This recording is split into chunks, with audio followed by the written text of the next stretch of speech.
Smooth 98.1. Good evening, Lagos, Nigeria world. It is 15 minutes gone past 5 o'clock, and this is the marketplace on the Smooth Drive. I'm Sope Martins, and today for the marketplace, I have got Gospel Obele, who's in with me, and we are streaming live already on youtube.com/smooth981fm. Lagos Gospel, good evening. How are you? Good evening. Thank you for having me. Really great to be here again. Yes. Great to have you on the show once more. And today, what we're going to be talking about is monetary policy and infrastructure in Nigeria. We've got Mr. President Ujana. He's commissioning all sorts. And so what a timely conversation to have, right, Gospel? Yeah, it is. Now, if you would like to join this conversation, you can do so in 3 different ways. You can send WhatsApp messages to 0809-444-0981. Like I said, we're streaming live up on YouTube, so you can join the live chat. There's a little box that says say something. So go ahead, say something. Let us know what you have to think. And you can also go on Twitter. We are at Smooth981FM. The hashtag to use is Marketplace981 to get your phone into the conversation. All right, so Gospel, first things first, let's talk about this. Now, we have got our first monetary policy committee meetings of 2023. Can you tell us about the significance of monetary policy to the Nigerian economy? Yes, thank you so much for having me, Smooth FM. Really great to speak with you today, Sope, on this great session. Yes, so the MPR, that's the monetary policy rate, is very critical to the economy because it is sort of like the regulatory tool by the central bank used to manage every other interest rates, or it's sort of the pegged rate at which every other interest rate in the country should be pegged at, give or take. So you want to look at inflation, look at loans and every other rate within the context of monetary economics or monetary systems development. What it simply means is that when the rate is high, it is expected that other economic players who set rates for different reasons will follow that tone. So if you're going to borrow money from a bank, if the central bank raises the MPR, it means that's a benchmark at which the bank, should borrow you money at in terms of, interest rate on the loan you're taking.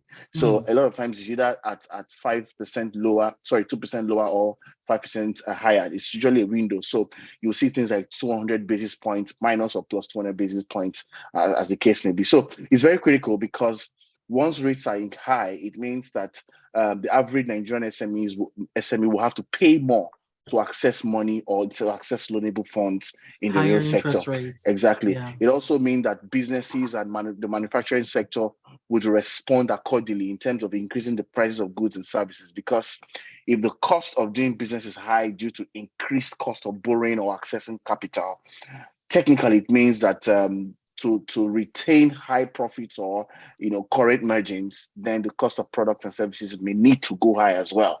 As the case may be. So they are not usually very, very, very good a lot of times, but they also serve as an instrument of control for monetary economics or monetary policy, as the case may be. Well, here's the thing, though, and I remember from last year, 2022 felt like the year of the hikes, right? We had a lot of rate hikes last year, with the benchmark interest rate going from like 11.5% to 16%. How many months was it? It wasn't too many months. It wasn't that at all, Yeah, but then what did all of that mean for borrowing costs in Nigeria and for the businesses and for the banks? Thank you. So, just to establish that the whole rising interest rate narrative was global, right?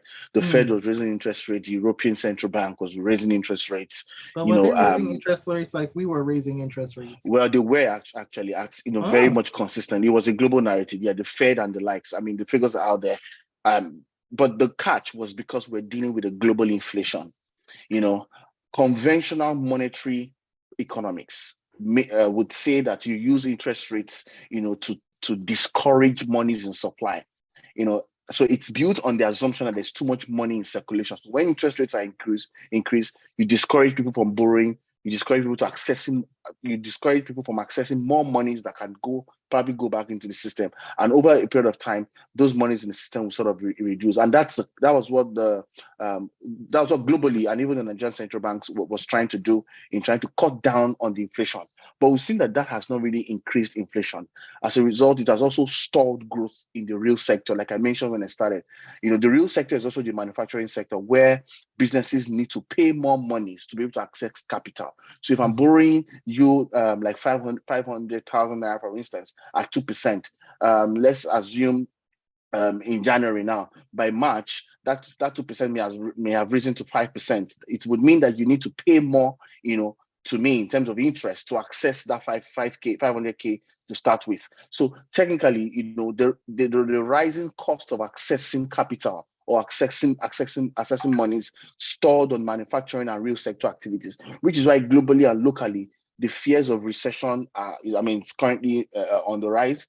And then the argument for higher growth is a mainstay, within the IMF and across all economies globally for 2023. So it's a serious issue, because if the central bank raises interest rates further again today, or by today, tomorrow in their meetings, it means that the manufacturing sector will technically be worse off. But the caveat is this: interest rates are best used as tools to drive down or beat down inflationary numbers when the inflation you're dealing with is monetary. But when the inflation you're dealing with is non-monetary, then interest rates will at best be a necessary condition, but not be sufficient. Will not be sufficient. So, which means that the current inflation we are dealing with is largely driven by the Russian-Ukraine war, climate change, COVID-19, post-COVID-19 issues, the flood crisis in the Nigerian context, pre-elections in the Nigerian context, the dynamics around the exchange rates in the Nigerian context as well. When you put all these things together, a lot to deal with. Yeah, so that's a lot to deal with. So when you put all these things together, it is hitting heavily on the cost drivers of the Nigerian economy and the Nigerian people and Nigerian businesses. So using interest rates as a standalone to beat down that kind of inflation, you realize that you're literally firefighting, you're chasing a ghost or chasing the shadow of yourself, as the case may be. So you need more. Interest rates serve the necessary conditions, but not the sufficient. So you need more beyond interest rates to deal with that. But experts like to go conventional in their wisdom to a large extent. I feel like, and that's such a conversation that needs to be had, right? Because we've got this changing world, and I'm not sure anybody knew that they were going to have to deal with a pandemic. Exactly. And so do the conventional tactics work when we're dealing with new issues? Even though people will say, okay, pandemic is not new. We've had it since the olden days, but still, it's new to us in this context. So prior to the pandemic, sorry to chip in there, prior to the pandemic, you would say that only economic variables can lead to a global recession. Inflation, GDP, low growth, and all that will lead to a global recession. But realize that non-economic, a global health variable like a pandemic, can also lead to a global recession, because global health, the pandemic led to a global lockdown. And the global lockdown meant a complete halt in economic activities. It means that supply chain mechanisms were also affected. A lot of things were affected during the pandemic, during the lockdown and all that. So it meant that the economy had to find its own, means to sort of coming out from that, and as a result, recession kicked in when during the lockdown and economic activities were not able to thrive as usual. And then we now find ourselves where we are today in terms of the impact of that coming down to where we are. So it's a changing, it's an evolving conversation that we're in the era where non-economic variables can impact economic variables, as a result, impact on global growth and lead to probably recession, as the case may be. Wow. So fun times for us. Now, moving on. So the Monetary Policy Committee seemed to prioritize battling inflation last year. How damaging can you give us the different factors and different metrics of just how damaging rising inflation is to any economy? Rising inflation is really, really damaging. In fact, I think Reuters, at one point during Business Express, sorry to interrupt, that Reuters called it the worst evil or something like that. It's really, really bad. It's something close to that, if not even more than that. And that's because with inflation, you technically want to say it's the rise in the prices of goods and services, or too much money in circulation, as the case may be. It depends on when you're looking at it from a demand side or the supply side. When you say demand side, it technically means that increase in demand, because people have more money to buy a particular product. The price of that product will go up because you don't have enough to meet the demand of people. I don't know if you get to meet people's demand. Then you also want to talk about supply, cost push, how, like in the case of these interest rates now, if manufacturers spend more money accessing finance to create products and to push them into the market. They will definitely price those products at higher, put those products at higher prices so that you can retain good profit margins and all that. What that simply means is that inflation worsens doing business. Number one. Secondly, like the case of the Nigerian context now, inflation pressures mostly on the basic necessities that people need to live their lives on a daily basis. So right now, you realize that the pressure of inflation, which is also a lot of times described as the cost of living crisis, as the case may be, pressures heavily on food and energy prices, meaning that people have had to spend more percentages of their income or disposable incomes on food or on energy. So if people are spending more amount of their incomes on these basic necessities, it means that they will have little or nothing left, to fund their dreams, to fund their aspirations, to live the kind of life that they want, because they are trapped trying to survive on a day-to-day. And what that trap simply means is that you're recreating poverty at new levels. All right. Now, if you double that with a rising unemployment, that's even a bigger monster in the conversation. As a case, then a lot of businesses, a lot of institutions, manufacturers which own products, will start thinking of how to shrink their products into sizable shrinkflation, prices. yes. So you have shrinkflation and all that. So yes. The impact of inflation is really, really, really vast. Especially when you think about it from the context of an economy like ours, whose currency is constantly failing and falling. So it means that even with a 100K salary, you can't really do much, if you contextualize it from inflation and the value of the naira. So it's a very bad place to be. Now, hold on, Gospel. I just want to confirm something, right? Because you and Bertus now are making inflation the watchword, the four-letter word. But globally, it is a watchword, yeah. But isn't inflation, I don't want to say a necessity, but I feel like isn't inflation part and parcel of any economic life? In terms of, we've had inflation where, let's say, a car used to go for, I don't know, $50 and now goes for $27,000, whichever car it is that we're talking about. And this is over the decades. That's inflation, right? But yeah. Then have, so if we take inflation, let's say in the US, right? And then inflation in Japan, where we have seen items basically at the same price for decades. Yeah. Will people in Japan have a lower amount of real money globally because of inflation, because they don't have inflation, I suppose, is what I'm trying to say. So how it works is the monetary institution, and to some extent also the fiscal authorities. When we say monetary, would mean central banks, financial institutions. When we talk about fiscal, we mean the federal government, the Ministry of Finance and co. A lot of times, one of their primary objectives is to maintain price stability. It means that prices of goods and services should not go past a particular threshold. Yeah. So you see a lot of central bank governors, a lot of presidents working hard to maintain price stability because it is very key. So if you can maintain prices at a reasonable level over a period of time and incomes increase over a period of time, it means that people would get to a point where they can not just only meet their basic needs, but they can also be, in quote and unquote, prosperous within the grand scheme of things because they now have more money in their disposal to do more. Now, failure to stabilize prices is what leads to inflation. All right. And a lot of times that speaks more around poor economic management, poor economic decision, or a long history or historical record of public finance mismanagement, as the case may be. All right. So in the Nigerian context, in the Western context, you realize that inflation has stabilized to around 1.2, 0.3 points for many years. But now even the UK is hitting almost 10 points right now, and that's what it's.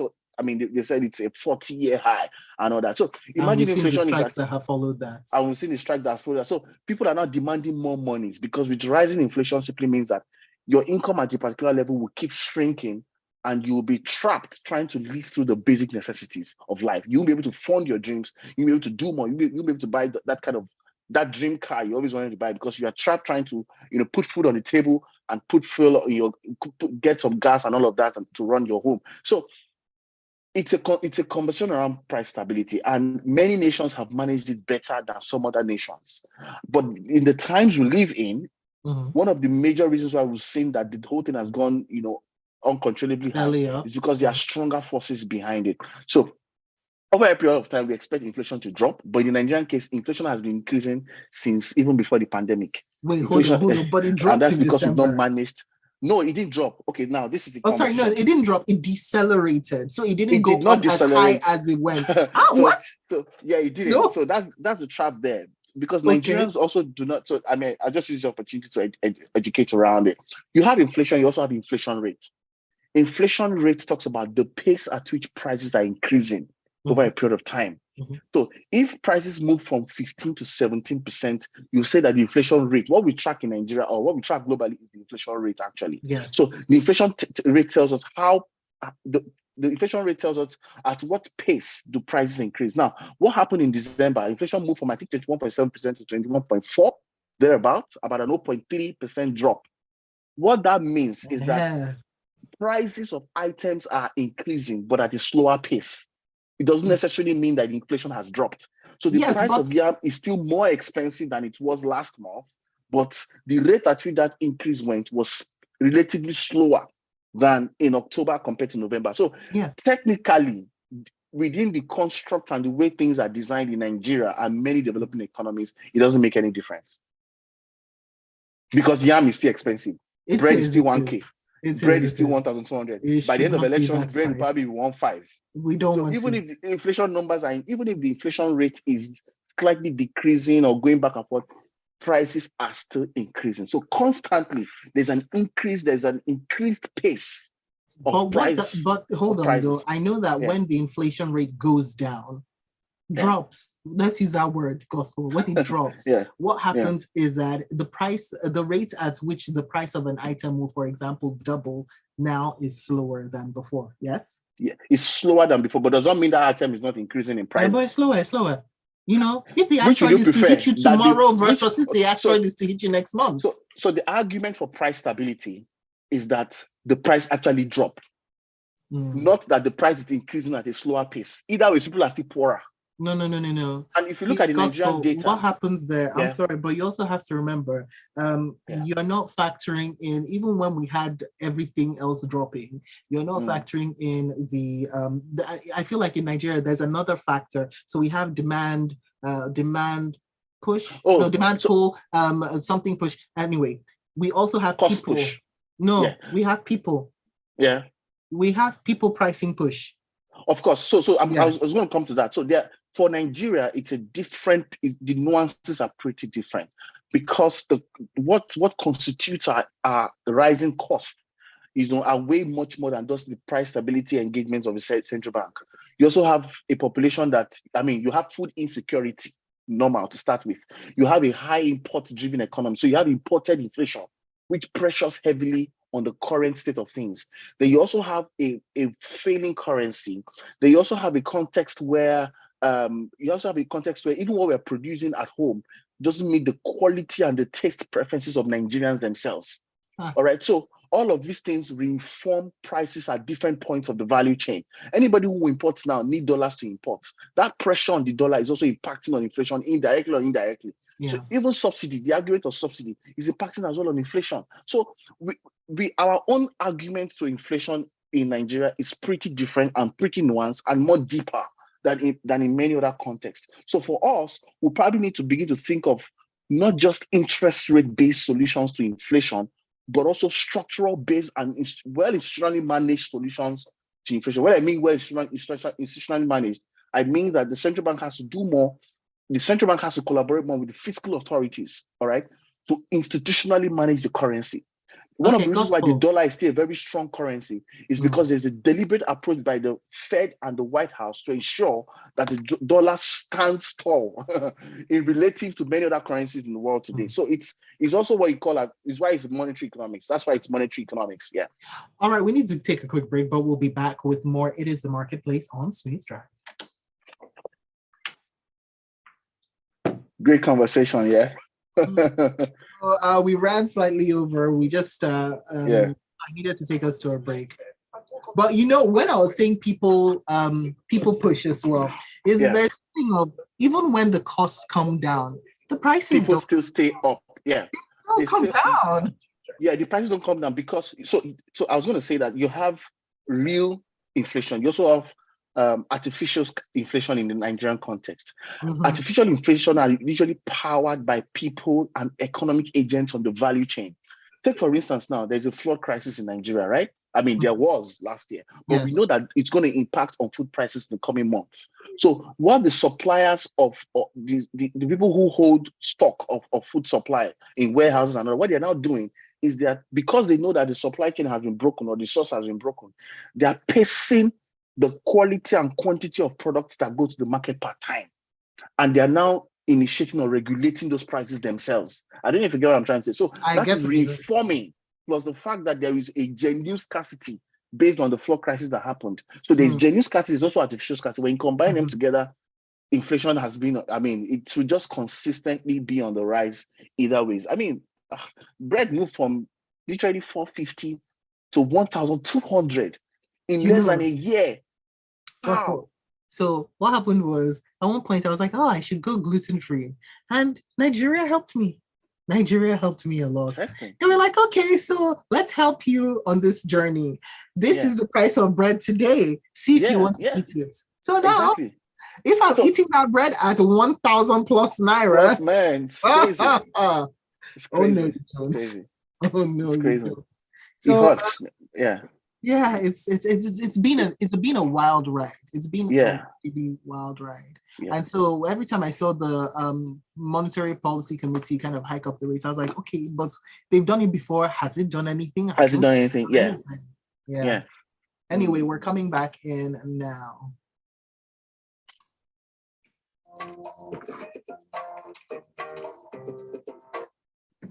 Smooth 98.1 here. We are 37 minutes gone past 5 o'clock, and it is the marketplace on the Smooth Drive. I'm Sope Martins. I've got Gospel Obele in with me. He's the founder of Streetnomics, and we are talking monetary policy and infrastructure in Nigeria. We're having a very interesting conversation about Thank you very much. And by the way, you always want to go and check out the replay up on youtube.com/Smooth981FM because the conversation continues while we're off air. All right, so Gospel, back to business. Let's now move on to infrastructure because we still got a lot of time. Now, President Buhari had to, leave his rally where the lights went out and come over to Lagos, and he's today and tomorrow commissioning some infrastructure projects here in Lagos. One of them is the Lekki Deep Sea Port. So how important is that port actually to the economy of not just Lagos, the 5th largest economy in Africa, but also Nigeria? It is super, super important. Let me say something here, and I won't say too much numbers so it doesn't burst bubbles. Do you know it is much more expensive to move a container from northern Nigeria to southern Nigeria, from eastern Nigeria to northern, than to move that same container from China to Nigeria? You know it's much more expensive. I know it is, because whenever we think about milk and we're like, why don't we get milk? We have cows. Why don't we have milk? Exactly. So it's much more expensive to move a container inside Nigeria from one region to another than from China to Nigeria. You can go check crazy. it. And one of the major reasons are, like, to a large extent, it's built on the argument of port competitiveness. All right. Apapa Port has been deeply congested for many reasons, and that port has been serving the whole Nigeria for some weird reasons. All right. And to a large extent, some also attribute it to political reasons, right? And then if you look at Lagos, the positioning of Lagos State as an economic hub, right? The state actually needs a lot of ports for different reasons. To serve different stakeholders across different value chain, to facilitate trade in the region correctly, especially trade in the western or southwestern region to a very large extent. So to very large extent, it's a big plus, for the Lagos economy. I mean, whatever they've done right needs to be applauded at this point. That port was done at the right time, number one. Two, even the argument to have more free trade zones. I was even hearing that they were going to open a new airport in Lekki, an airport somewhere in Lekki. That's also very critical, very, very important. However, I also want to use the opportunity to sort of encourage that there is need to also open or reform ports in other strategic locations. There are about 8 ports in Nigeria. I can't really put the calculation on. There's one in Asaba also, there's one in Monicha and all that. Those ports are completely dead. Everybody needs to route their containers through Lagos to route it to themselves. Which makes no sense. Which makes no sense. So we need to also, the federal government has to, in partnership with the subnational government, encourage port reforms, and also build competitive ports across the different strategic locations in different regions. Because that's the only way, one of the only ways you can spark both state competitiveness and regional competitiveness at scale. You understand what I'm trying to say? So the person who produces shoe in Aba has to be able to finish producing a shoe and send them down to a customer in Lagos without having to go through a proper port. So in as much as, yes, the deep sea port is a plus, it's a very good way to go. It's also an opportunity for other state governors or the governors-elect, as we go into the election seasons, to begin to look towards expanding and reforming the ports in their own strategic regional hubs. That's the only way through which we can do more with the Lagos seaport. Otherwise, that port will also become like a Papa port in a short time.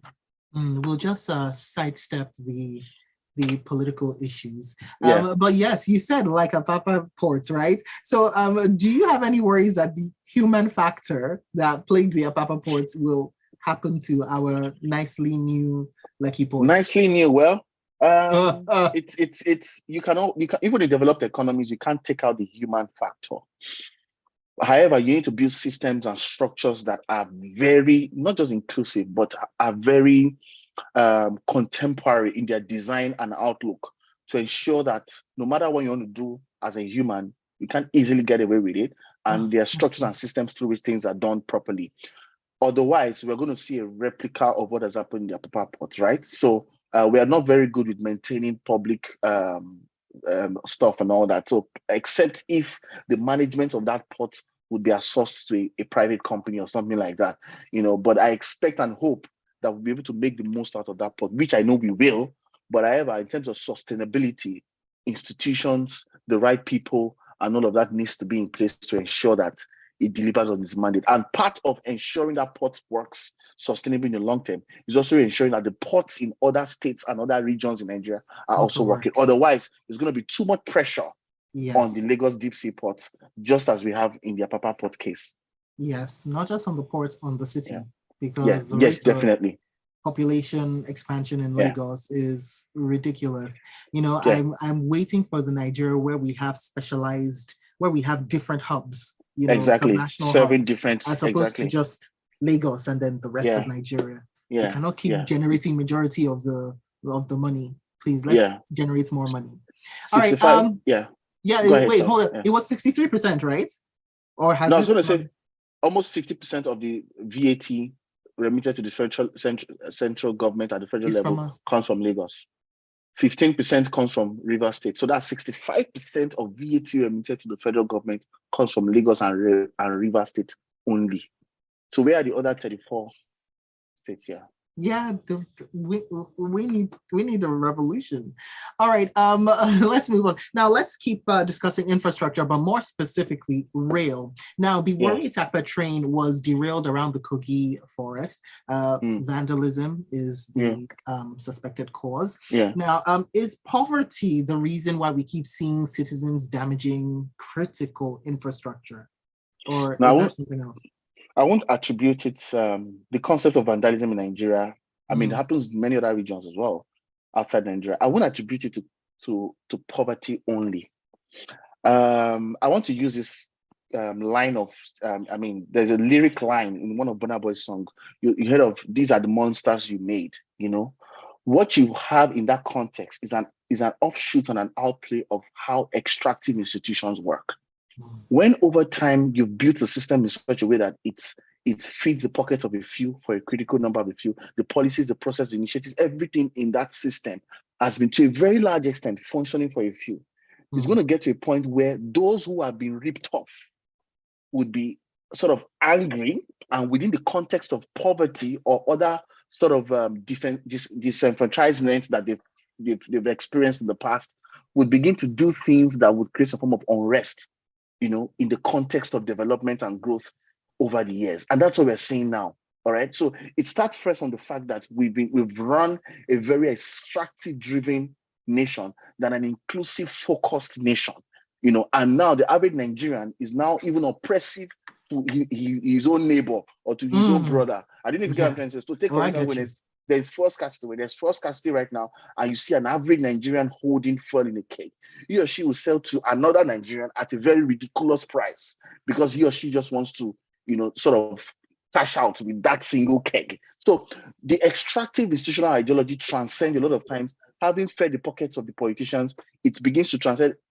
into the culture and ideology of the people themselves. And so until we deal with number one, the ideology, the cultural ideology, the behavioral ideology of Nigerians, what are our value systems? What are the things we live by? Why are we Nigerians? What makes us Nigerians? What are the values we live by? Until we begin to define that for a critical mass, we may not be able to institutionalize that ideology that helps people think of their neighbor as much as they think of themselves. I don't know if you get what I'm trying to say. And that's the argument that's fueling the insecurity, the vandalism, and many other things you see. So it's not just poverty. You can't attribute it to just poverty. It's a web of deep causations that are reinforcing these behavioral patterns. Yes, to very large extent, such that even when you want to build infrastructure and you put development on the table, people will still come and rip it off, which is why I always argue for the concept of social infrastructure. Under the construct of social infrastructure, you have hard infrastructure, which are the bridges, the rails, and all that. But you also have soft infrastructure, which has to do with the values, the ideologies of the people that would use that infrastructure, or that would drive some form of sustainability engagement within the context of that infrastructure. If you build a bridge today, people can still go under the bridge and pull or another bridge because value systems are not tailored to sustainability. Yeah. All right, Gospel, it's been a really, really interesting conversation. I wish it could go on, but we've run out of time, unfortunately. So thank you so much for joining me for today's Marketplace. Thank you for having me as well. And breaking down, monetary policy, what the committee needs to do, and everything else. And social infrastructure. Infrastructure, very critical. Yes, very critical. Social infrastructure is the way. All right, so where do we find you up on social media, please? Instagram at Gospel Obele, LinkedIn Gospel Obele, Twitter at Obele Obele. Then if you can find me on Facebook, that's nice, Obele Gospel, but I have a middle name there that may be difficult for people to catch, but either ways. All right, thank you for having me today. Gospel Obele, the economist and founder of Streetnomics. Thank you so much. Have a wonderful evening. And I can't wait to have you back on the Marketplace. Looking forward to it. Have a great week ahead. Thank you. Bye.